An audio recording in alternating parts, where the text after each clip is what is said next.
Assalamualaikum warahmatullahi wabarakatuh. Halo, perkenalkan nama saya Leli Putri Lia Karisma. Saya mahasiswa Fakultas Kesehatan Universitas Dr. Subandi Jember. Pada video kali ini saya akan mempraktekkan SP1 pada pasien dengan resiko bunuh diri.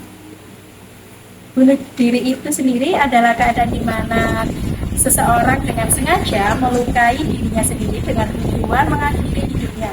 Dan bunuh diri itu terbagi menjadi 3, yaitu yang pertama isyarat bunuh diri. Nah, yaitu isyarat bunuh diri yaitu tanpa percobaan atau tanpa adanya ancaman. Contohnya pasien itu mengalami HDR. Dan yang kedua yaitu ancaman bunuh diri.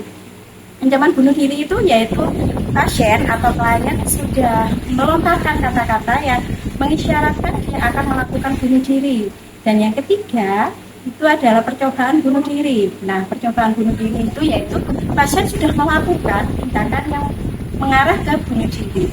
Nah, pada SP1 pada bunuh diri, nah yang pertama itu ada identifikasi beratnya masalah pada pasien atau klien. Dan yang kedua yaitu identifikasi benda-benda berbahaya yang mengancamnya yang ada di sekitarnya. Yang ketiga, latihan afirmasi atau berpikir untuk aspek positifnya yang dimiliki. Oke, yang keempat yaitu masukkan pada jadwal latihan berpikir positif 5 kali dalam sehari. Nah, baiklah, mari kita praktekkan secara langsung. Baik, yang pertama yaitu tahap orientasi. Nah, tahap orientasi ini terdiri dari perkenalan, validasi perasaan pada klien, dan kontra waktu pada klien. Nah, baik, mari kita praktekkan secara langsung. Selamat pagi, perkenalkan nama saya Leli. Saya yang bertugas pagi ini untuk menjaga Mbak. Nah, Mbak ini sukanya dipanggil Mbak atau Ibu? Mbak aja. Oke, nah Mbak usianya 18 tahun ya? Iya, betul. Oke, namanya Mbak siapa? Ayu. Oke, kalau pagi ini kita berbincang-bincang, Mbak bersedia atau tidak?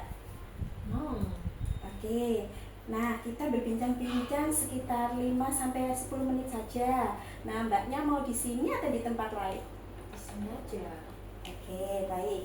Nah, yang berikutnya yaitu fase kerja. Nah, fase kerja ini yang pertama yaitu identifikasi beratnya masalah pada klien. Nah, Mbak Ayu, Iya. kejadian apa sih yang membuat Mbak Ayu itu merasa ingin melakukan percobaan bunuh diri? Oke, yang kedua yaitu fase kerja. Kalau fase kerja ini yang pertama yaitu identifikasi beratnya masalah pada klien. Nah, seperti ini. Mbak Ayu, Ya. kejadian apa sih yang membuat Mbak Ayu itu ingin melakukan hal tersebut?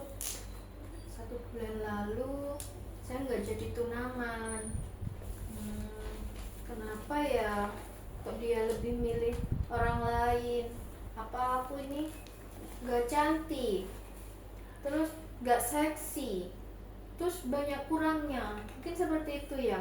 Oke, sebentar Mbak Ayu. Yang kedua yaitu identifikasi benda-benda berbahaya dan yang mengancam di sekitarnya. Nah, Mbak Ayu, saya sudah mengecek benda-benda yang berbahaya di sekitar Mbak Ayu. Nah, di sini itu tempat yang aman untuk Mbak Ayu dan saya sudah mengeceknya dan tidak ada hal-hal yang benda-benda yang mengancam keselamatan Mbak Ayu di sini. Yang ketiga yaitu afirmasi atau berpikir positif. Nah, seperti ini. Mbak Ayu hobinya apa? Hobi saya memasak. Oke, nah memasak. Mungkin ada lainnya selain memasak? Menggambar. Oke, nah menggambar atau memasak atau melukis itu adalah suatu hal yang positif. Jadi Mbak Ayu bisa mengalihkan apa yang di pikirannya Mbak Ayu itu ke hal yang positif. Jadi di dalam kesehariannya Mbak Ayu, daripada Mbak Ayu berdiam diri atau sering memikirkan hal-hal yang negatif, lebih baik Mbak Ayu memikirkan hal yang positif seperti memasak itu tadi atau menggambar seperti itu. Itu adalah hal yang positif yang dapat mengurangi perpikiran yang negatif di dalam pemikirannya Mbak Ayu. Nah, yang ketiga yaitu fase terminasi.